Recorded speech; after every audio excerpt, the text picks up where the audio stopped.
അതല്ല, 8 വയസ്സുള്ള ഒരു സീരിയൽ കില്ലറെ കുറിച്ച് ആലോചിക്കുക. 8 വയസ്സോ? അതെ, അമർജിത് സാഹ 88 ബീഹാറിൽ ജനിച്ചൊരു കുട്ടിയാണ്.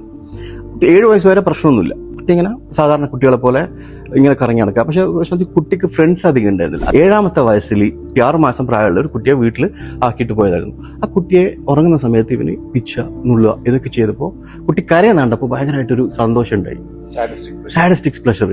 അതിലാണ് പുള്ളി പിന്നെ ഈ കുട്ടിയെ എടുത്ത് കഴുത്ത് ഞെരിച്ചങ്ങ് കൊല്ലുക. കൊന്നു കഴിഞ്ഞ ശേഷം നേരെ എടുത്ത് വീട്ടിൽ ബാക്കിൽ കൊണ്ടുപോയിട്ട് ഇഷ്ടിക എടുത്ത് തല അടിച്ച് പൊളിച്ച് അതിനിട്ടിട്ട് പിന്നെ ചെയ്തതെന്ന് വെച്ചാൽ കുഴിച്ചിടുകയാണ് ചെയ്യുന്നത്. കുഴിച്ചിട്ട് മണ്ണ് തിരിച്ചു അതേപോലെ തന്നെ ടോയ്സ് കൊണ്ട് കളിക്കുമ്പോൾ അമ്മ വന്നു, കുട്ടിയോടെ ഞാൻ കൊന്നു, ഞാൻ കൊന്നു. കുട്ടി വളരെ കൂളായി കൊണ്ട് പറയാം. പിന്നെ ആകെ പരിശോധിക്കുമ്പോൾ അവൻ തന്നെ കാണിച്ചു കൊടുത്ത് അവിടെ ഞാൻ ഒളിപ്പിച്ച് വെച്ചിട്ട് തുറന്നു നോക്കുമ്പോൾ കുട്ടി കാണുന്നു. അപ്പം ആ സമയത്ത് കുട്ടിയുടെ അമ്മയും കാര്യങ്ങളൊക്കെ പരിഭ്രാന്തരെ ആകെ വിഷമിച്ചു. പക്ഷെ ഇവനെ പിന്നീട് പോലീസ് ലഭിക്കുകയൊന്നും ചെയ്തില്ല. ആ ഒരു കാര്യം ഇവനക്ക് ഇൻസ്പയർഡ്, ഒരു ട്രെൻഡിങ് ആയി ഇത്തരം കാര്യങ്ങൾക്കുള്ള. രണ്ടാമത്തെ ഇവന്റെ സ്വന്തം പെങ്ങളെയാണ് കൊല്ലുന്നത്. ഒരു ദിവസം ഉച്ചക്ക് വീട്ടിൽ കയറി വന്നപ്പോൾ കുട്ടി ഉറങ്ങുന്നു, അമ്മ അച്ഛൻ അടുത്ത് കിടന്നു പറഞ്ഞു. 8 മാസം പ്രായമുള്ള കുട്ടി.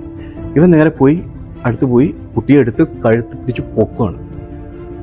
പൊക്കി ശ്വാസം പോകുന്നവരായിട്ട് അവിടെ വെച്ചപ്പോൾ കുട്ടി ഒന്ന് പെടഞ്ഞു മരണപ്പെട്ടു. ഈ പെടച്ചലിന് അമ്മ അറിഞ്ഞു. അമ്മ പാലിനാന്ന് വിചാരിച്ചിട്ട് സൈഡിൽ കിടക്കുന്ന സമയത്താണ് നടക്കുന്നത്. തിരിഞ്ഞു കിടന്ന് പാലിന് വേണ്ടി കുട്ടിയെ തട്ടി അടുത്ത് വെച്ച് പാല് കൊടുക്കുകയാണ്.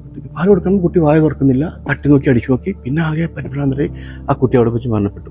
അതിനുശേഷം ഇവന് ഈ ഒരു ടെൻഡൻസി ഉണ്ടെന്ന് മനസ്സിലാക്കിയ ശേഷം നന്നായി അടിക്കുകയും ശ്രദ്ധിക്കുകയും ചെയ്തിരുന്നു. ആ കുട്ടികളെ വീട്ടിലേക്കൊന്നും പരിസരത്ത് വരാതെ ഇത്തരത്തിൽ ഈ 8 വയസ്സിനിടെ പിഞ്ചു കുഞ്ഞുങ്ങളെ തലയടിച്ചു പോകുന്ന പിന്നീട് നേരെ 3ാമത്തോടു കൂടി നേരെ പോലീസ് സ്റ്റേഷനിലേക്ക് കൊണ്ടുപോയി. ഇവനിക്ക് ഈ മാനസികമായിട്ടുള്ള പ്രശ്നം ഉണ്ടെന്ന് മനസ്സിലാക്കി ജുവൈനൽ കോർട്ടിലേക്ക് കൊണ്ടുപോയി.